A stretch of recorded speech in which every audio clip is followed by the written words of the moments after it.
السلام علیکم، میں ہوں کامران خان۔ پاکستان پیپلز پارٹی کی آج عمر 48 سال ہو گئی۔ اس دوران پاکستان پیپلز پارٹی کی قیادت ذوالفقار علی بھٹو شہید سے شروع ہوتی کے بے نظیر بھٹو سے ہوتی ہوئی آج بلاول بھٹو زرداری کے پاس ہے۔ آج پیپلز پارٹی کے 48ویں یوم تاسیس پر بلاول بھٹو زرداری نے کراچی میں پاکستان پیپلز پارٹی کے گڑھ ملیر میں ایک جلسہ عام سے خطاب کیا۔ پاکستان پیپلز پارٹی کی نئی قیادت نے لوگوں کو پیغام دیا کہ یہ وہی پارٹی ہے جس کی ابتدا اب سے 48 سال قبل بلاول بھٹو زرداری کے نانا ذوالفقار علی بھٹو نے کی تھی، لیکن بہرحال یہ وہ پارٹی ہے نہیں۔ چاہے سیاسی تجزیہ کار ہوں یا پیپلز پارٹی کے متوالے، وہ اس بات سے ان کو یقینی طور پہ کوئی شبہ نہیں ہوگا کہ یہ بلاول بھٹو زرداری کی پارٹی یا جناب آصف علی زرداری کی پارٹی ضرور ہے، لیکن منوان ذوالفقار علی بھٹو کی پارٹی نہیں ہے۔ لیکن بلاول بھٹو زرداری کا آج اصرار آج کے اس اہم جلسے میں یہی تھا۔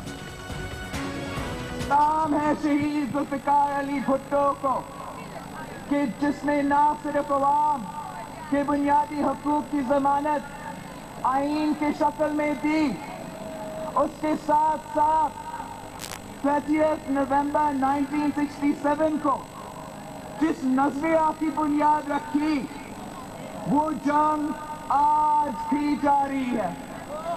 آج بھی یہ پروپیگنڈا کیا جاتا ہے کہ پاکستان پیپلز پارٹی اپنے نظریات سے ہٹ گئی ہے، لیکن میں ان سیاسی یتیموں اور جھوٹے درباریوں سے یہ بتانا چاہتا ہوں کہ ہمارے نظریات سے کوئی بھی نہ ہٹا سکا ہے اور نہ ہٹا سکے گا۔ لیکن اگر آنیسٹلی دیکھا جائے، ایماندارانہ تجزیہ کیا جائے تو بلاول بھٹو زرداری کی اس بات میں دراصل اتنا وزن نہیں ہے جتنی ان کی گفتگو میں آج شدت تھی۔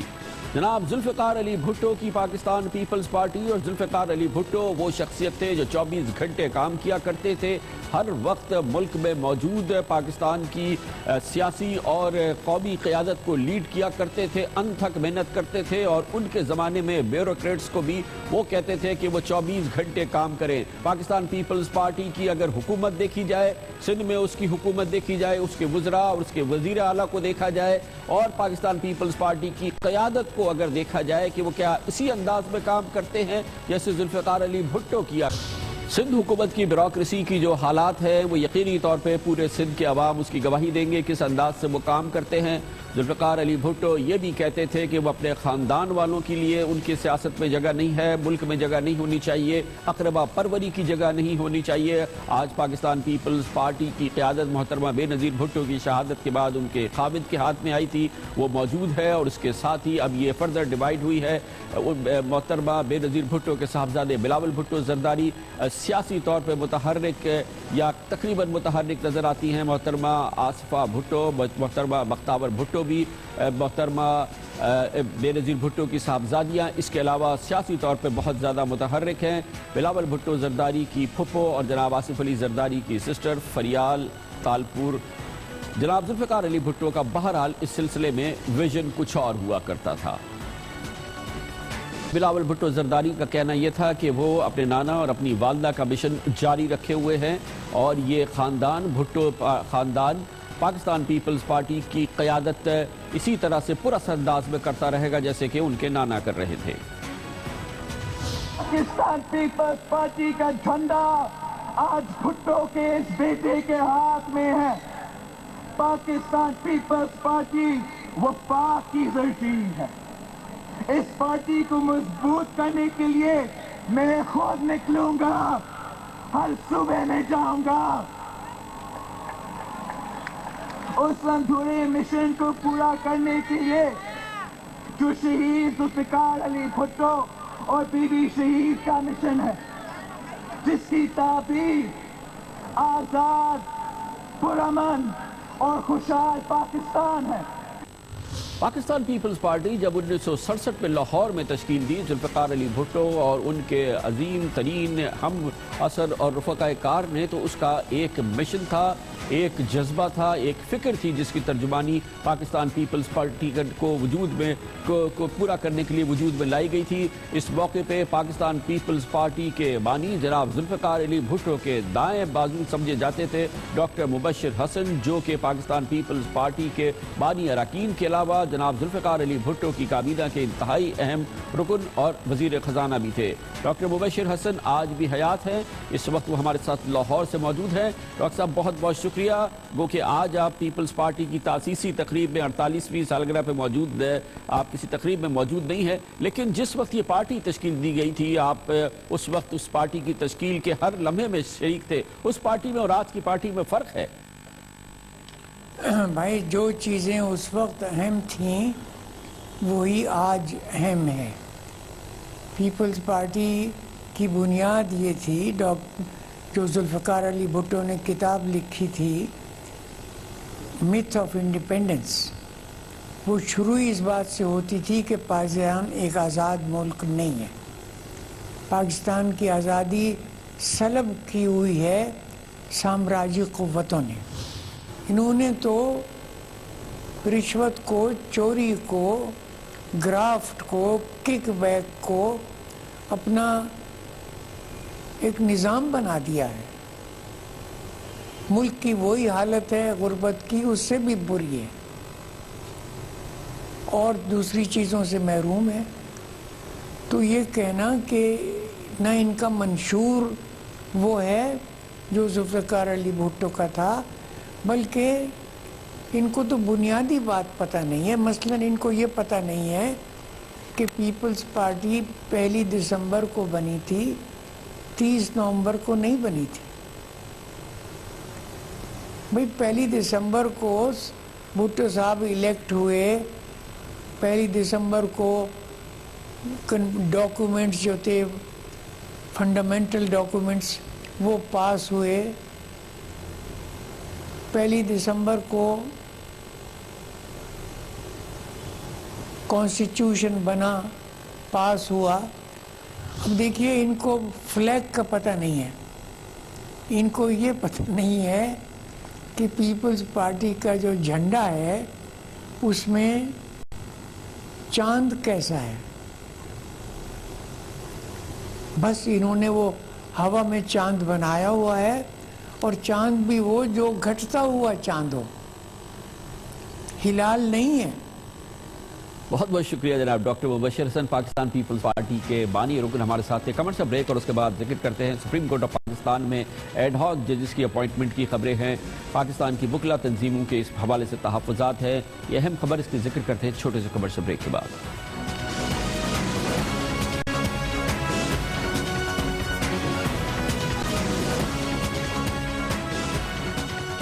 Welcome back. اس وقت ایک اہم بحث ہو رہی ہے آئینی اور جوڈیشل حلقوں میں۔ پاکستان میں سپریم کورٹ آف پاکستان میں ایڈ ہاک ججز کے تقرر کے حوالے سے اطلاعات یہ ہیں، سپریم جوڈیشل کاؤنسل اس سلسلے میں فیصلہ کرنا چاہتی ہے، اور اس حوالے سے پاکستان بار کاؤنسل اور پاکستان کی دوسری وکلا تنظیمیں اپنے تحفظات کا اظہار کر رہی ہیں۔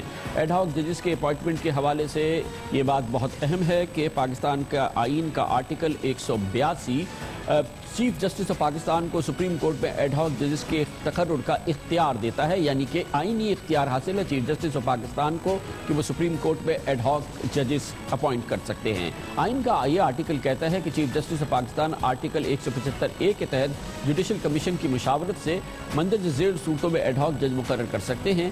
پہلی، صدر مملکت کی منظوری سے کسی ایسے شخص کو ایڈ ہاک جج مقرر کرے جو پہلے بھی سپریم کورٹ کا جج رہ چکا ہو اور اس کی مدت ملازمت ختم ہوئے 3 سال سے زائد کا عرصہ نہ گزرا ہو۔ دوم، ہائی کورٹ کے کسی ایسے جج کو سپریم کورٹ کا جج بننے کی اہلیت رکھتا ہو، صدر مملکت کی منظوری اور متعلقہ چیف جسٹس کی منظوری سے جب ضروری سمجھا جائے ایڈ ہاک جج مقرر کیا جا سکتا ہے۔ اب اس حوالے سے اطلاعات کے مطابق پاکستان کے جوڈیشل حلقوں میں اور خاص طور پر وکلا تنظیموں اس معاملے پہ تحفظات کا اظہار کیا جا رہا ہے، اور بارہا اس بات کو کوٹ کیا جاتا ہے کہ سپریم کورٹ آف پاکستان خود کانٹریکٹ پر سرکاری ملازمتوں کے حوالے سے بہت واضح احکامات جاری کر چکی ہے، لیکن بہرحال یہ بات بہت اہم ہے کہ اس سب کے باوجود آئین پاکستان اس بات کی اجازت دیتا ہے چیف جسٹس آف پاکستان کو کہ وہ سپریم کورٹ آف پاکستان میں ایڈ ہاک جج مقرر کر سکتے ہیں۔ اس پورے معاملے پہ بات کرتے ہیں اور اس کے لیے ہمیں جوائن کیا ہے پاکستان بار کاؤنسل کی ایگزیکٹو کمیٹی کے چیئرمین جناب احسن بھون نے. بہت بہت شکریہ احسن صاحب.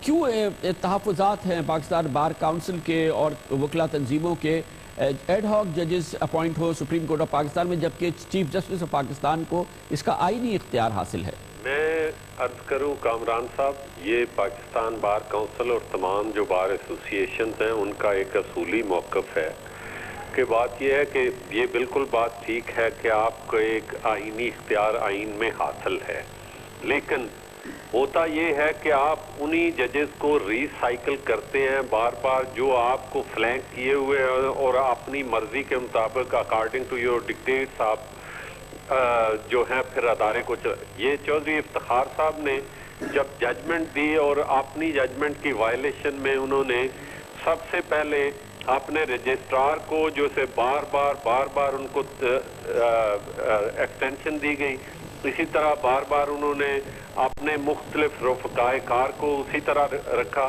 اور ہمارے یہ جو ججز ہیں یہ وہی ججز ہیں جنہوں نے ججز کو سپیریئر جوڈیشری کے ججز کے بارے میں یہ رائے دی کہ یہ کنٹیمپٹ آف کورٹ جج کو بھی ایشو کی جا سکتی ہے، جو کہ ان پریسیڈنٹل اور ان کانسٹیٹیوشنل تھا. اب گزارش یہ ہے کہ پہلے بھی آپ نے دیکھا کہ طارق پرویز صاحب ہیں، وہ چیف منسٹر رہ چکے ہیں، کنٹروورشل انتخابات ہیں وہاں کے کے پی کے. اسی طرح خلجی عارف صاحب ہیں. اس حوالے سے آپ انہی کو اگر آئین یہ دیتا ہے اختیار آپ نے بیک لاگ کرنا ہے تو آپ کو لائرز میں ایسے سینئر ترین لوگ مل جاتے ہیں جو اسی بیک لاگ کو ایک خاص مدت کے لیے آپ رکھتے ہیں.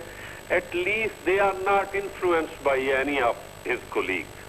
اور اس لیکن بھون صاحب اس کے لیے تو اس کی تشریح کے لیے یا اس کو تبدیل کرنے کے لیے تو آئین میں ترمیم کرنی چاہیے نا. جب آئین سوچ سمجھ کے یہ اختیار دیتا ہے اور 18ویں ترمیم میں بھی اس پر کوئی اس میں کوئی تبدیلی نہیں لائی گئی یا اور بھی کسی انداز میں اس میں ترمیم نہیں لائی گئی، تو اس اختیار کو اب چیف جسٹس کی ثوابدید پر ہے نا کہ وہ جس طرح سے چاہیں استعمال کریں. یہ بات آپ کی ٹھیک ہے، لیکن بات یہ ہے کہ یہاں ہر اختیار جب استعمال ہونے لگتا ہے اور جو مس یوز ہوتا ہے اس کے بعد ترمیم کی. جیسے ہم نے یہ آرٹیکل 175A میں تمام بار ایسوسیشنز کا یہ تھا کہ اس کو جو ایگزیکٹو ہے یا پولیٹیشنز ہیں ان کے دائرہ اختیار سے باہر نکالیں. تو آپ نے دیکھا کہ ججز نے ایک کنسورشیم بنا لیا، ججز نے اپنی مرضی سے افتخار چوہدری صاحب نے پھر ہر چیز کو بالائے طاق رکھتے ہوئے، اور اسی طرح بعد میں بھی ہوتا چلا آیا ہے کہ ہر جو بھی کنسورشیم ہے 5 جج سپریم کورٹ کے بیٹھے ہوتے ہیں، اس کے بعد وہ فیصلہ کر کے آتے ہیں، باہر کا جو نمائندہ ہوتا ہے اس کو پوچھتے ہیں ٹھیک ہے جی ٹھیک ہے یہ ہو گیا.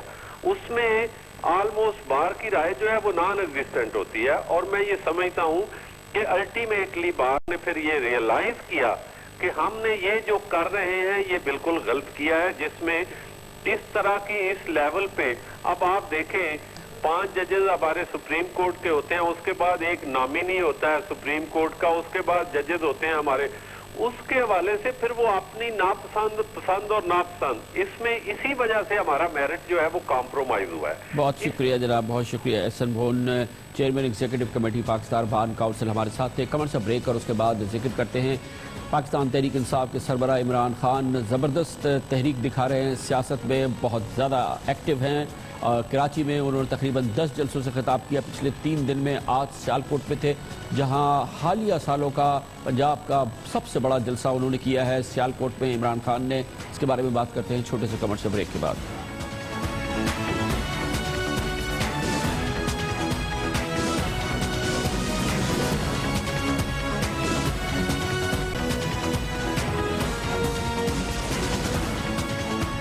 بلدیاتی الیکشن کے دوسرے مرحلے میں مایوس کن کارکردگی کے بعد اب تحریک انصاف کے سربراہ عمران خان بہت زیادہ پولیٹیکل ایکٹیو ہیں اور خاص طور پہ انہوں نے پچھلے 3 دن میں زبردست پولیٹیکل ایکٹیویٹی دکھائی ہے. خاص طور پہ کراچی میں انہوں نے دورہ کیا، 2 روز کا طوفانی دورہ.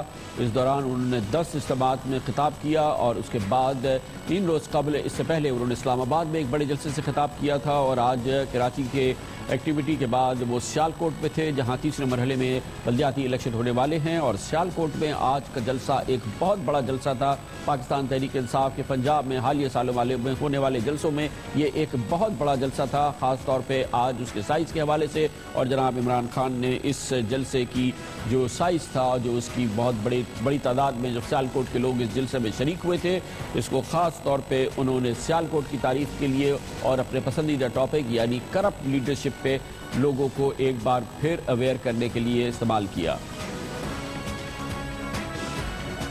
سیالکوٹ تو وہ شہر ہے جس نے خود ہی اپنی سڑکیں بنائی، خود ہی اپنا ایئرپورٹ بنایا، آپ کو تو حکومت کی ضرورت ہی نہیں ہے۔ یہ کرپٹ ہوگا جب تک آپ کے اوپر بیٹھا، یہ ہو ہی نہیں سکتا کہ کوئی بھی قوم ترقی کر رہا ہے جس کے اوپر سارے مجرم بیٹھے ہیں۔ میں اس لیے آج سیالکوٹ آیا کہ سیالکوٹ کے نوجوانوں اس موقع کو ضائع نہ ہونے دینا، کیونکہ آپ نے اپنے مستقبل کے لیے ووٹ دینے۔ اس کے علاوہ جناب عمران خان نے بلدیاتی الیکشن کے اس تیسرے مرحلے کے اختتام سے پہلے، اس کیمپینز کے اختتام سے پہلے ایک بار پھر لوگوں سے کہا کہ ایسی سیاسی قیادت کو منتخب نہ کرے جو اپنے پیسے، اپنے کاروبار کو ملک سے باہر رکھتے ہیں، بلکہ اپنی رہائش کو بھی ملک سے باہر رکھتے ہیں۔ 12 کیسز ہیں نواز شریف کے اوپر، آصف زرداری کے اوپر کیسز کی بارش ہے، M Q M Altaf Hussain 234 cases ہیں اس کے اوپر، 44 قتل کے۔ کوئی ایسا ملک ترقی کر سکتا ہے جدھر آپ کے لیڈروں کے اوپر کیسز ہوں، منی لانڈرنگ کے کیسز ہوں، 12 اربوں روپے کے اثاثے پڑے ہوں۔ عمران خان اس سے پہلے کراچی میں پاکستان تحریک انصاف اور جماعت اسلامی کی الیکشن کیمپین میں تھے مصروف۔ تحریک انصاف اور جماعت اسلامی نے کراچی میں اتحاد کیا ہے، گو کہ ملکی سطح پر یہ دونوں سیاسی جماعتیں بہت اچھی سیاسی رفیق نہیں ہیں، ایک دوسرے کے ساتھ بہت قریب سے نہیں چلتی، گو کہ تحریک انصاف اور جماعت اسلامی خیبر پختونخوا کی حکومت میں ضرور شریک ہے، لیکن کراچی میں یہ دونوں جماعتیں ایک پلیٹ فارم پہ الیکشن ضرور لڑ رہی ہیں، مگر اپنے علیحدہ الیکشن سمبل پر۔ اسی لیے ابھی فی الحال یہ طے نہیں ہے کہ الیکشن اگر پاکستان تحریک انصاف اور جماعت اسلامی کا جو اتحاد ہے، اگر وہ یہ الیکشن جیت جاتا ہے تو میئر کس جماعت کا ہوگا، ابھی سلسلے میں دونوں جماعتوں نے یہ طے کرنا باقی ہے۔ دوسری جانب متحدہ قومی موومنٹ کی کراچی میں بلدیاتی کیمپین بہت سکون سے اور بہت محتاط انداز سے آگے بڑھ رہی ہے۔ واضح طور پہ لگتا ہے متحدہ قومی موومنٹ کی کیمپین کا سب سے امپورٹنٹ چیز یہ ہے کہ وہ ہر قسم کے ٹکراؤ سے، ہر قسم کی ٹینشن سے اس کو آزاد رکھنا چاہتے ہیں۔ بہت محتاط انداز سے کیمپین چل رہی ہے، اور ایم کیو ایم کے کارکن ڈور ٹو ڈور اپنی کیمپین میں ایک مہذب طریقہ اپنائے ہوئے ہیں، جو کہ لوگوں کے لیے ایک نئی تبدیلی ہے، کیونکہ عام طور پہ مجموعی طور پہ کبھی کبھی اس معاملے میں کوئی اس طرح کی سچویشن پیدا ضرور ہوتی ہے جس میں دھونس دھمکی کی صورتحال نظر ہو، لیکن اس سال یہ صورتحال بالکل مختلف ہے۔ ایم کیو ایم کے کارکنان انتہائی محتاط اور انداز میں اور خوشکن انداز میں ڈور ٹو ڈور اپنی کیمپین چلا رہے ہیں۔ متحدہ قومی موومنٹ کے مرکز میں اور ان کے گڑھ میں ایم کیو ایم کی پوزیشن واضح طور پہ مضبوط نظر آ رہی ہے۔ لیتے ہیں کمرشل بریک، جس دوران آپ نیوز ہیڈ لائنز بھی دیکھیں گے، اور اس کے بعد ہماری آج کی بہت اہم خبریں اور آج کی چوٹی کی خبر۔ کمرشل بریک اور نیوز ہیڈ لائنز کے بعد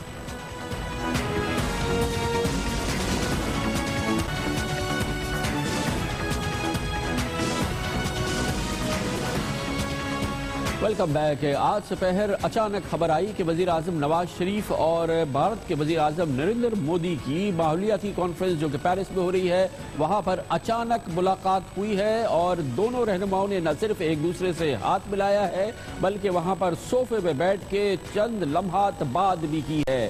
بہت اہم خبر اس لیے تھی کہ اس سے پہلے پاکستان اور بھارت میں سرد جنگ گرم ہوتی نظر آئی ہے، دونوں ملکوں کے درمیان ٹینشن مسلسل بڑھتی رہی ہے، اور جس جس کا اظہار پچھلے کئی ہفتوں سے بار بار ہو رہا تھا، لیکن آج کی خبر بالکل اچانک آئی، غیر متوقع طور پہ آئی، کیونکہ اس کی خبر اس سے پہلے نہیں تھی۔ پاکستان اور بھارت کے درمیان جو روایتی تعلقات رہے ہیں اس میں دونوں وزرائے اعظم کے اور دونوں ملکوں کے رہنماؤں کی ایک دوسرے کی جانب دیکھنے کی بھی خبر ہوتی ہے، اس لیے یہ خبر ہوتی کہ دونوں رہنما اس کانفرنس کے دوران، ماحولیاتی کانفرنس کے دوران پیرس میں ہاتھ بھی ملائیں گے تو یقینی طور پہ یہ بڑی خبر ہوتی ہے اور اس کا ذکر ہو رہا ہوتا، لیکن اچانک یہ بات سامنے آئی جب ٹیلی ویژن اسکرین پہ، خاص طور پہ پاکستان میں سب سے پہلے دنیا نیوز کی اسکرین پہ یہ دکھایا گیا کہ وزیر اعظم نواز شریف اور جناب نریندر مودی ایک صوفے پہ بیٹھے ہوئے ہم کلام ہیں اور گفتگو کر رہے ہیں۔ باڈی لینگویج دیکھنے سے تعلق رکھتی ہے، وزیر اعظم جناب نواز شریف سیدھے بیٹھے تھے لیکن ہمتن گوش تھے،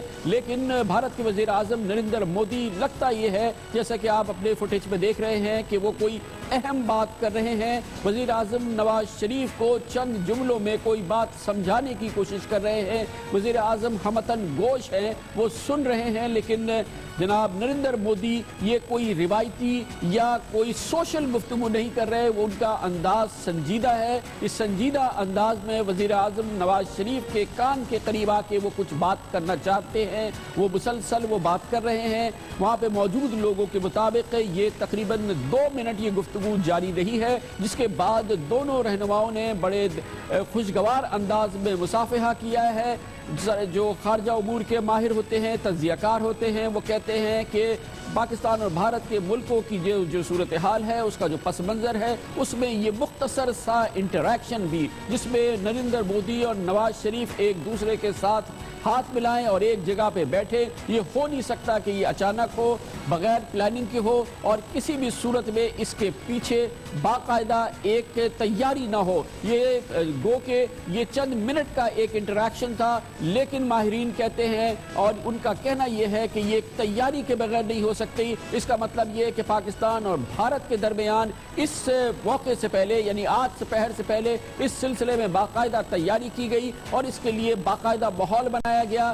جہاں پہ یہ کانفرنس ہو رہی ہے اس کے ہال کے باہر بتایا گیا ہے کہ جو لابی ہے وہاں پہ جناب نواز شریف پہلے سے تشریف فرما تھے کہ نریندر مودی نمودار ہوئے، جناب نواز شریف کے قریب گئے، ہاتھ ملایا اور پھر ان کے بازو سے بیٹھ کے انہوں نے وہ گفتگو کرنا شروع کی جو کہ آپ اپنی اسکرین پہ دیکھ رہے ہیں، جس میں سنجیدہ ماحول بھی ہے۔ وزیر اعظم جناب نواز شریف ہمتن گوش بھی ہیں۔ اب سے تھوڑی دیر قبل وزیر اعظم نواز شریف نے اس انٹریکشن کو خوشگوار بتایا ہے۔ انہوں نے کہا ہے کہ اہم انٹریکشن تھا، مختصر مگر اہم انٹریکشن تھا جو نریندر مودی کے ساتھ ہوا ہے ان کا۔ اس سے قبل دونوں رہنما ستمبر میں نیو یارک میں اقوام متحدہ کی کانفرنس کے لیے موجود تھے، لیکن پاکستان اور بھارت کے درمیان جو ٹینشن کا ماحول تھا اس میں نریندر مودی اور نواز شریف نے نیو یارک میں موجودگی کے باوجود، اقوام متحدہ کی اس کانفرنس میں موجودگی کے باوجود مصافحہ بھی نہیں کیا تھا۔ اس سے پہلے اوفا میں جو کانفرنس تھی اس میں وزیر اعظم اور جناب نریندر مودی کی ملاقات ہوئی تھی، جو کہ ایک باقاعدہ ملاقات تھی، اور 27 مئی 2014 کو جب بھارتی وزیر اعظم نریندر مودی کی تقریب حلف برداری تھی،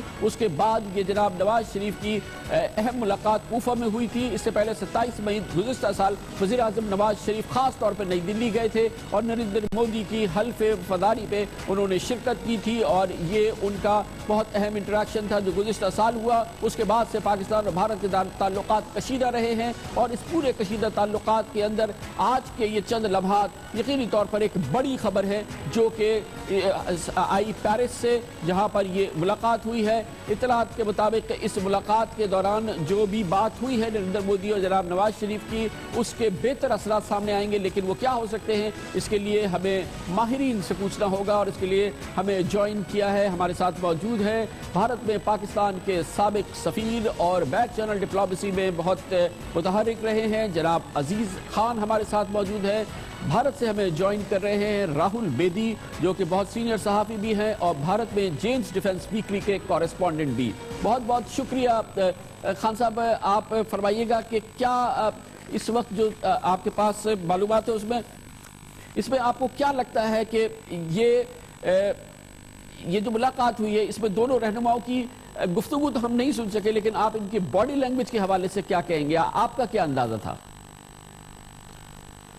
اندازہ یہ لگایا جا سکتا ہے کہ ظاہر ہے کہ جو چہرے کے ایکسپریشنز تھے ان کے، اس پہ کافی سیریس ایکسپریشنز تھے، جس سے لگتا تھا کہ کوئی اہم ایک سیریس بات کر رہے ہیں، موسم کے متعلق گفتگو نہیں کر رہے یا رسمی سی گفتگو نہیں ہو رہی، بلکہ کوئی point of view Narendra Modi صاحب کچھ ایکسپلین کرنے کی کوشش کر رہے تھے۔ تو اب کیا بات چیت ہوئی ہے، اس سے کیا نتائج نکلتے ہیں، تو اب بعد نہیں پتہ چلے گا، اس وقت تو صرف گیس ورک ہی کروا رہے ہیں آپ لوگ۔ راہل جی، آپ نے بھی یہ دیکھا، یہ انٹریکشن ٹیلی ویژن پہ دیکھا، چند لمحات کا ہے، کپل آف منٹس، لیکن یہ باڈی لینگویج بڑی میننگ فل تھی نا، آپ کو لگتی تھی میننگ فل؟ باڈی لینگویج جو میں نے ٹی وی پہ دیکھی اس میں تو کافی فرینڈلی لگ رہے تھے، مگر میں یہ آپ کو عرض کروں گا کہ جو مودی صاحب نے ان کے نواز شریف صاحب کے ساتھ ملاقات کی، یہ بغیر سوچے سمجھے نہیں کی ہوگی، یہ سوچ کے گئے ہوں گے یہاں سے کہ اگر موقع ملا تو ان کو ملیں گے اور ان سے بات چیت کریں گے۔ کیا بات چیت ہوئی وہ 2-4 منٹ میں، یہ تو ابھی اس کے ڈیٹیل نہیں آئے، مگر باڈی لینگویج تو کافی فرینڈلی تھی اور کنسیلیٹری تھی مودی صاحب کی۔ خان صاحب، کیا میں یہ سمجھنے میں صحیح ہوں کہ جب اس قسم کا ایک انٹریکشن ہو، چاہے جتنا مختصر ہو، لیکن یہ بغیر تیاری کے اور بغیر باقاعدہ ایک انڈرسٹینڈنگ کے ایسا ہوتا نہیں ہے، چاہے ہاتھ ملا کے 2 منٹ بیٹھے ہوں، لیکن اس کے لیے بیک چینل میں کچھ نہ کچھ ہوا ہوگا؟ اب یہ تو بیک چینل تو مجھے کوئی پتہ نہیں ہے کہ کوئی بیک چینل چل بھی رہی ہے یا نہیں چل رہی، لیکن یہ کہنا کہ کوئی بات چیت بھی نہیں ہوتی ذرا مشکل تھا، کیونکہ ایسی کانفرنسز میں جب ایک دوسرے کے آمنے سامنے ہوں اور اتنے سارے ورلڈ لیڈرز بھی ہوں تو اس وقت بات چیت یہ نہیں، کم از کم آگے بڑھ کے ہاتھ ملانا اور 2-4 جملے کہنا تو تقریباً ضروری ہو جاتا ہے۔ اور اس کے علاوہ اگر آپ دیکھیں تو اس میں ایک طرح سے ہندوستان کے اوپر دباؤ بھی تھا، کیونکہ ساری ورلڈ اوپینین یہی کہہ رہی تھی کہ پاکستان ٹاکس کی آفر کر رہا ہے اور ہندوستان کی طرف سے خاطر خواہ جواب نہیں آ رہا۔ اور اس کے علاوہ کل بان کی مون صاحب کا بھی اسٹیٹمنٹ آ گیا تھا کہ وہ بات چیت کے ذریعے مسائل کا حل ہونا چاہیے۔ پرائم منسٹر صاحب نے کامن ویلتھ کی میٹنگ میں بھی کہہ دیا کہ ہم انکنڈیشنل بات چیت کے لیے تیار ہیں۔ تو ان سب چیزوں کو مد نظر رکھتے ہوئے غالباً انہوں نے کچھ رسپونڈ کیا ہوگا، پتہ نہیں کیا رسپونڈ کیا ہے، وہ بعد میں پتہ چلے گا۔ رام جی، آپ کا کیا خیال ہے کہ آج کا یہ انٹریکشن چاہے مختصر ہو لیکن اس کے لیے کچھ نہ کچھ پہلے سے کچھ تیاری کی ہوگی، دونوں نے ایک دوسرے سے رابطہ کیا ہوگا دونوں حکومتوں نے، اس کے بعد یہ چھوٹا سا انٹریکشن ہوا آپ کے خیال میں، یا یہ بالکل آف دا کف ٹائپ کی ایک میٹنگ تھی؟ بیک چینل بات چیت ضرور چل رہی ہوگی، اور سننے میں آ رہا ہے کہ بیک چینل بات بند نہیں ہوئی پچھلے کچھ ہفتوں میں، حالانکہ تعلقات جو ہیں وہ کافی ڈیٹیریٹ کر گئے ہیں۔ جو کرکٹ کا میچ کرکٹ کھیلنا تھا ہم نے سری لنکا میں، اس کا بھی ڈیسیجن ابھی انڈیا نے نہیں لیا، اور باقی کافی ساری باتیں جو ہیں اس پہ بھی انڈیا نے کچھ آگے بات چیت نہیں چلائی، مگر بیک چینل جہاں تک ہمیں انفارمیشن ہے بیک چینل ٹاکس تو کسی حد پہ چل رہی ہیں۔ یہ مجھے ایک معلوم ہے کہ نیوکلیئر بیک چینل ٹاکس چلتی ہے، یہ امریکہ، کینیڈا، برٹن نے اسپانسر کی ہیں، یہ دبئی میں بھی چلی ہیں، بینکاک میں بھی چلی ہیں پچھلے کچھ ہفتوں میں۔ تو back channel conversation, back channel talks, back channel negotiations یہ چالو رہی ہیں، اور جیسے آپ نے بھی عرض کیا اور میں نے بھی پہلے کہا کہ یہ ملاقات بغیر سوچے نہیں ہے۔ بالکل ٹھیک ہے، اور بالکل آپ کی معلومات بجا کہ دونوں ملکوں کے درمیان بیک چینل رابطہ قائم ہے، اور پھر نیوکلیئر کے حوالے سے تو گفتگو باقاعدہ آپ فرما رہے ہیں، آپ کی معلومات یہ ہے کہ دبئی اور بینکاک میں بھی میٹنگز ہوئی ہیں پاکستان بھارت کی، اور مغربی ممالک نے اس کو اسپانسر کیا ہے۔ ہم سب یہ فرمائیے گا کہ اس انٹریکشن کے بعد اس کا کوئی فالو اپ آپ ایکسپیکٹ کر سکتے ہیں، اور کیا ہم کہہ سکتے ہیں کہ یہ آئس بریک ہوئی ہے؟ جی، وہ آگے بڑھ کے انہوں نے ہاتھ ملایا اور بیٹھ کے تھوڑی دیر بات چیت کی، تو ظاہر ہے کہ اس کو کچھ اہمیت تو بالکل نظر انداز تو نہیں کیا جا سکتا۔ اب کیا بات چیت ہوئی ہے، اس سے آگے کیا پیش رفت ہوتی ہے، یہ وقت ہی بتائے گا۔